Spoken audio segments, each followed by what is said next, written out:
Қайын ағасымен төсектес болған әйел. Лайк басып, пікір қалдыра отырсаңыздар қуанып қалушы едім. Мен бұл құпияны өзіммен бірге көрге алып кетермін деп ойлаған болатынмын.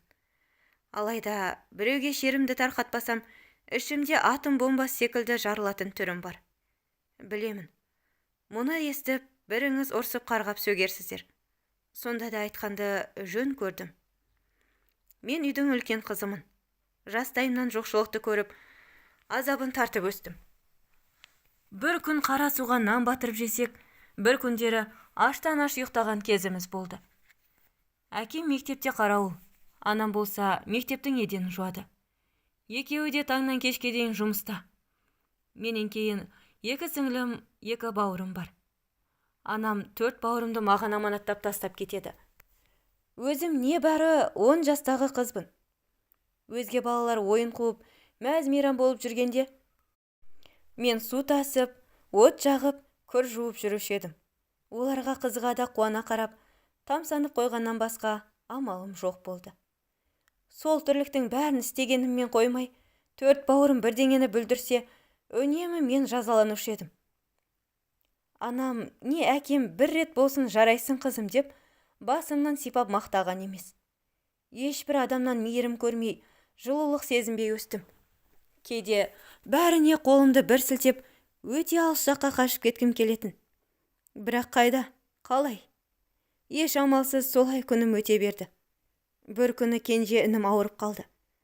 Анам, егер дене қызуы көтерілсе парацетамол бер деп дайындап, бауырларын дәрілерді алып жеп қоймас үшін жоғарыға қойып кетті. Анам кеткен соң, інімнің дене қызуы көтеріліп, қатты күйіп жана бастады. Анам айтқандай дәрілер тұрған қорапты алып, парацетамол бермек болдым. Орындыққа мініп, дәрі тұрған қорапқа әрең қол жеткізіп тартып жатқанда, қораптың жанында тұрған сірке суы маңдайыма тарс етіп түсіп кетті. Қақпағы дұрыс жабылмаған ба, білмеймін. Бір сәтте көзімді аша алмай, бетім, ішім бәрі оттай күйе бастады. Шыдай алар емеспін. Дереу барып, мұздай суды бетіме құя бердім. Көзім кішкене болсын ашылып, жалаң аяқ мектепке анама қарай жүгірдім. Мені көріп, бүкіл мектеп қызметкерлері топырлап жиналып қалды. Анам болса жылап жіберді. Әкем сұранып бауырларыма бас көз болу үшін үйге кетті. Мектептегі бір ағай көмектесіп, көлігімен анам екеумізді ауылдағы кішігірім ауруханаға жеткізіп тастады. Дәрігер бетіме, ішіме бірдеңелерді жағып, аздап ашығаны қоя бастады. Бір параққа бірнеше жақпамайларды жазып, анамның қолына ұстатты. Екеуміз жаяулата үйге қайттық. Жол бойы адамдардың бірі күліп, мазақ етсе, бірі аяп жанымыздан өтіп жатты. Жолай анам дәріханаға соғып, әлгі жақпамайларды алып шықты. Үйге кіре беріс бөлмеде қабырғада үлкен айна ілулі тұрған болатын.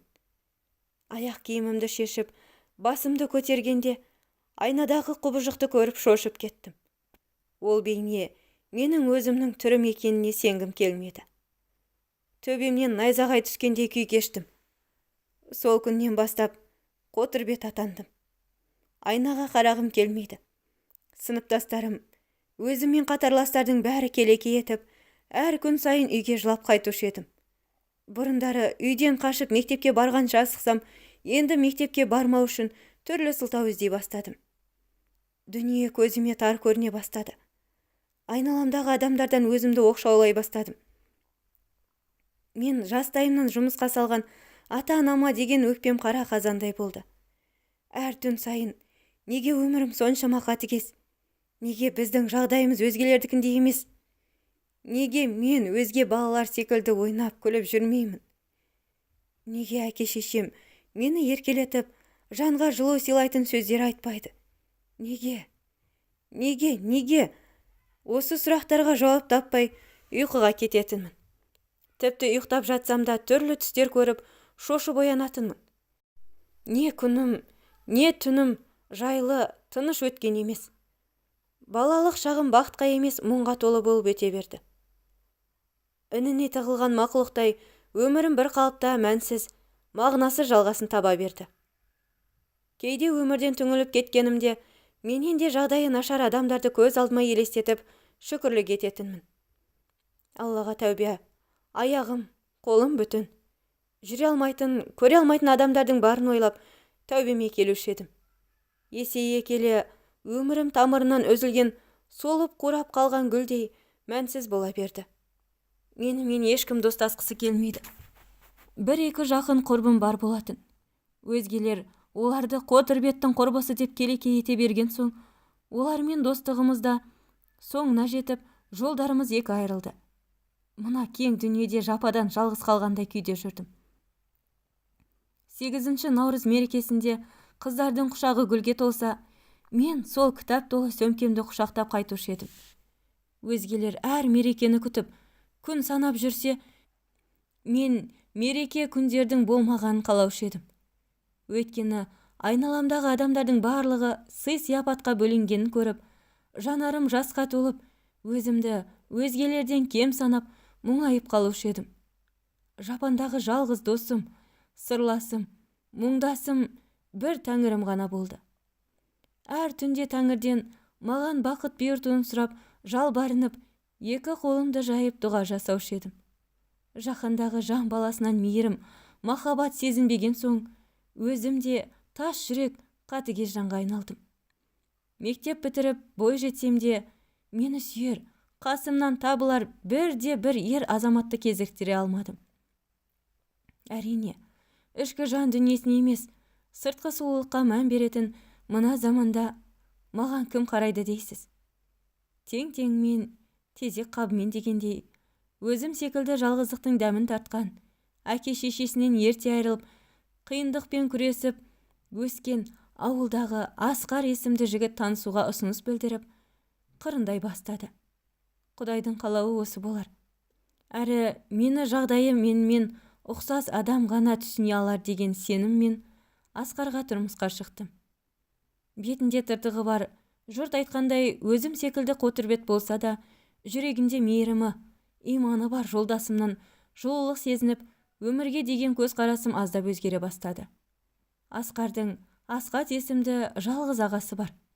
Үшеуміз бірге тұра бастадық. Екеуі бір анадан туғанмен мүлдем бөлек екі әлемнің адамы. Жолдасым еңбек сүйгіш, кез келген жұмыстан қашпайтын, бір түйір нанын адал еңбекпен табатын жан. Ал қайынағамның жүрісі түсініксіз. Не жұмыс істейтінін білмеймін. Әйтеуір күнде түрлі киім киіп, әтерді сеуіп, үйден шығып кететін. Түн ортасында үйге боянған, сыланған бір әйелдерді ертіп келеді. Ертеңіне түске таяу, әлгі әйелдер жуынып, шайынып, артын жинамай кете береді.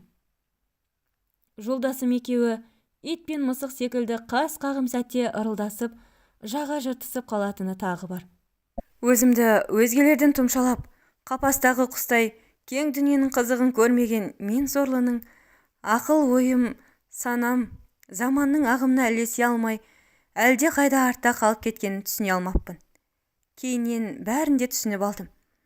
О заманда бұ заман ақша үшін тәнін саудалайтын, Алланың тура жолынан тайған, әйел деуге арзымайтын, арсыз түнгі көбелектер бар екенін біліп, естіп жүрсем де, ақша үшін біреудің тәнін сипап, құмарын қандырып, ләззат сыйлайтын ер азаматтардың барын өмірімде алғаш естіп емес, өз көзіммен көргенде, төбе шашым тік тұрып, бүкіл денемнен электр тоғы жүріп өткендей болды. Мына заман не болып барады? Заман дейміз-ау, өзгерген заман ба, әлде адам ба? Жолдасым жүк көлігін айдап, таңнан кешке дейін түрлі жүктерді мекен жайына жеткізіп жүретін. Тіпті кейде таңға жуық уақытта үсті басы шаң, майға былғанып, үйге әрең жетіп келеді. Сондай күндерде әлгі қайынаға деген аты болмаса, бізден бөлек әлемде өмір сүретін Асқаттан өлерде қорқып, бөлмеге тығылып шықпай отырушы едім. Бірақ неше түрлі бай бақуат, ай десе аузы, күн десе көзі, сары алтындай, бірақ ішкі дүниесі шіріген хас сұлу қыз дейміз бе, әлде әйел ме, әлде басқалай ма? Әйтеуір, сол кісілер ақысын төлеп қызметіне жүгінгенде, қайынағамның маған қарап құсқысы келетін шығар деп, өзімді кемсіткеніммен шаруам жоқ. Өзімді осылай жұбатып қоямын. Кейде соншама тұтынушысы бар қайын ағамның не қасиеті бар екен деп ойланып қоямын. Жолдасым ұрып, соғып, жылап, жалынып та көргенмен, оны тыңдап, еститін құлақ, кірпіктеріне төгілген жасты көрер көз жоқ. Таяқ еттен өтеді, сөз сүйектен өтеді демекші. Жанашыр жолдасым өткір тілімен ағасын аямай тіліп, кесіп жібермек болған. Алайда ешбір өзгеріс жоқ. Санасызға айтқан сөз зая деп бекер айтпаған екен-ау ата-бабамыз. Сөйлей, құр босқа сөз шығындап жатқанын түсінген байғұс адал жарым, ақыры өз жеңілсін мойындап, ағасын өз еркіне жіберді. Бір үйдің тұрғындары деген аты болмаса, екеуінің басы еш уақытта дастархан басында қосылған емес. Көп көрген үйренеді, көп білген сый көреді демекші. Бұл жағдайға да етім үйренсе бастады. Баяғыда атам үнемі айтып жүруші еді.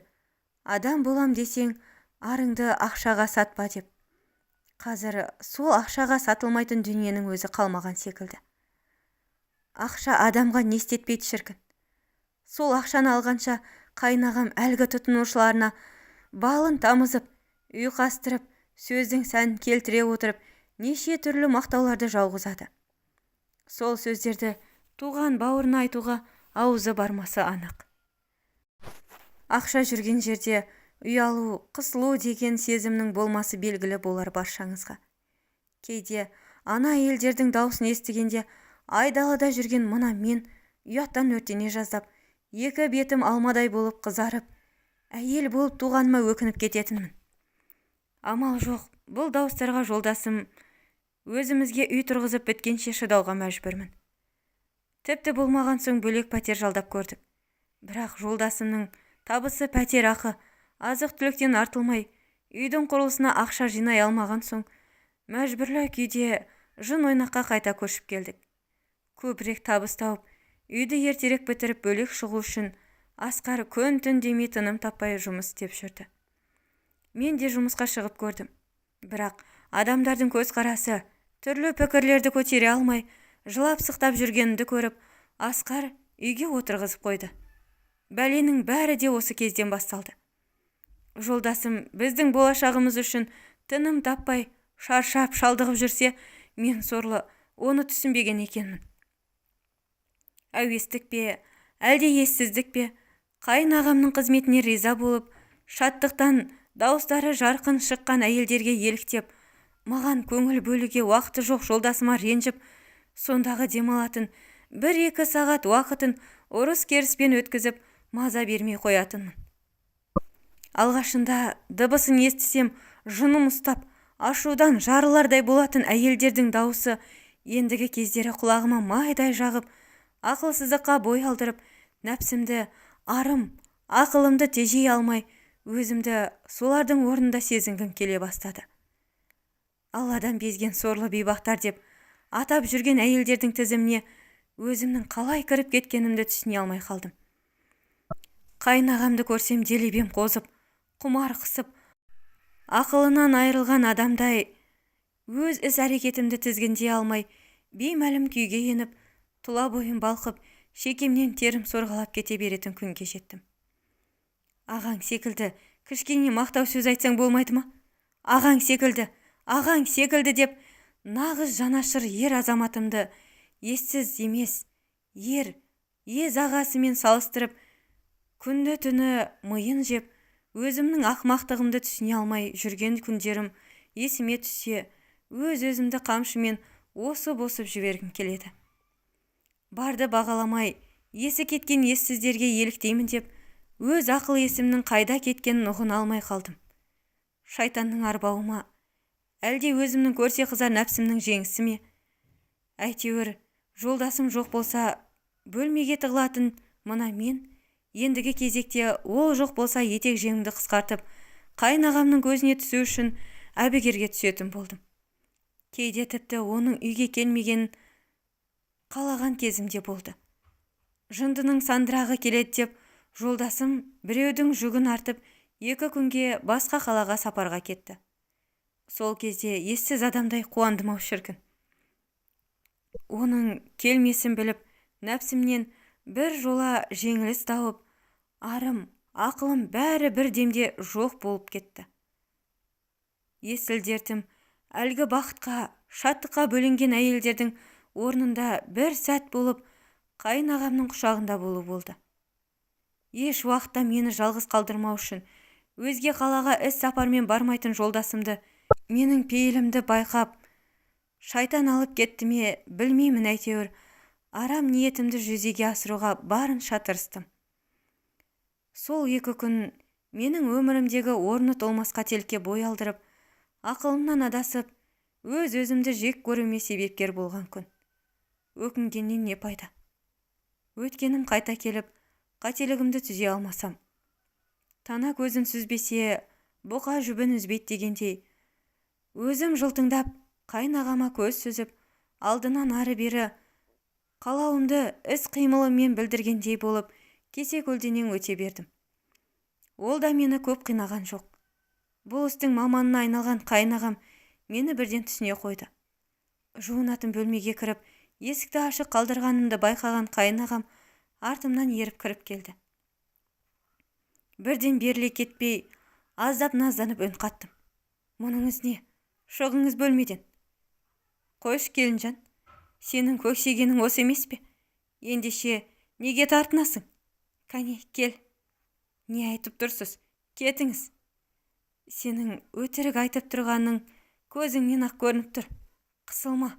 Кәне, жақында маған. Жоқ, өтінем, кетіңіз. Тәнің неткен сұлу еді. Тұла бойыңда бір мін жоқ. Кәне, келші құшағыма. Осындай адамды баурап алатын жылы сөздерімен мені одан әрі ақыл есімнен айыра түсті. Қайынағамның құшағына құлай кеткенім есімде. Одан кері ес жинағанында бәрі кеш еді. Не бүлдіргенімді өзім сол кезде бірақ ұқтым. Қайынағам өз ісін бітірді де, қайырылып артына бұрылмай бөлмеден шығып кете берді. Сіз не істедіңіз? Не бүлдірдік? Мен не істесем де, бәрі сенің қалауымен болды. Менің жазығым не? Өзің емес пе осыны қалаған? Иә, ол кісінің сөзінің жаны бар. Өзім ғой, осылай болуын қалаған. Біз адамдар қызықпыз ғой. Өзіміз кінә істей тұра, біреуді айыптауға дайын тұрамыз. Ешқашан кінәні өзімізден іздемейміз. Бұрындары айнаға тек бетімдегі күйіктен қалған дақтар мен тыртықтар үшін қараудан қашушы едім. Сол күні үлкен айнаның алдында өз-өзіммен бетпе-бет келіп, өзіммен тілдестім. Сен кімсің? Қандай адамсың өзің? Нәпсіңді жеңе алмай, осындай лас әрекетке барғаның қалай? Бұрындары Алладан жақсы жар сұраушы едің. Алла тағала оны саған сыйлады. Ендеше сол адал жарыңа неге қиянат еттің? Оның жанарына, сені сүйген мөлдір таза көздеріне қалай тіке қарайсың? Оның құшағында жатып, осы әрекетің үшін ұялмайсың ба? Неге? Саған не жетпеді? Кеше ғана арсыз, тексіз, надан санап жүрген әйелдерден сенің айырмашылығың қалды ма? Айтшы, осы сұрақтарға жауап бере аласың ба? Жоқ, сен бұл әрекетіңді ақтай ала алмайсың. Енді сол бір сәттік ләззат үшін өміріңнің соңына дейін өз ар ұятыңмен күресіп өтуге мәжбүрсің. Айнадағы өз бейнемнен жеркендім. Айнаны қиратып майдалап сындырдым. Айналамның ойпан-тойпанын шығарып, құтырған мақұлыққа айналдым. Үстімнен 2 сағат бойы мұздай суды құйып жуынып, шайынсам да, өзімді лас харам сезіне бердім.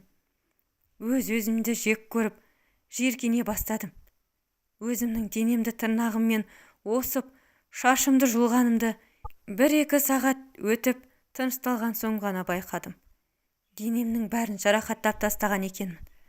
Бірақ ол жарақаттардың ауырғаны жан азабымның қасында түкке тұрғысыз еді. Неге ол әрекетке барғанымды өзім түсіне алар емеспін? Жан жолдасымның маған айтқан әрбір жылы лебіздері есіме түсіп, жан азабы одан әрі өзегімді өртей түсті. Өзімді өлтіруге оқталдым. Бірақ қолымнан келмеді. Ол келсе, оған қай бетіммен қараймын. 2 күн бойы төсектен тұрмай, жолдасымның әрбір қылығын еске алып, маған деген махаббатын сезініп, жылаумен болдым. Әттең, осы сезімдерді қателікке бой алдырмай тұрып ұққанымда ғой шіркін. Тек жолдасымның ғана емес, ата-анам, бауырларымның да жақсы тұстарын еске алдым. Адам өзі нені қаласа, соны көреді деуші еді. Мен тек олардың ұрсып, жекірген сөздерін естіп, жаман тұстарын ғана елеп жүрген екенмін. Олардың бойынан тек жаманшылықты іздеп тұратынымды кеш түсіндім. Сол қателік маған үлкен сабақ болды. Жолдасым келер кезде орнымнан тұрып, жарақаттарымды жақпамаймен бүркеп, өзімді ретке келтіріп, сүйікті асын дайындап күтіп алдым.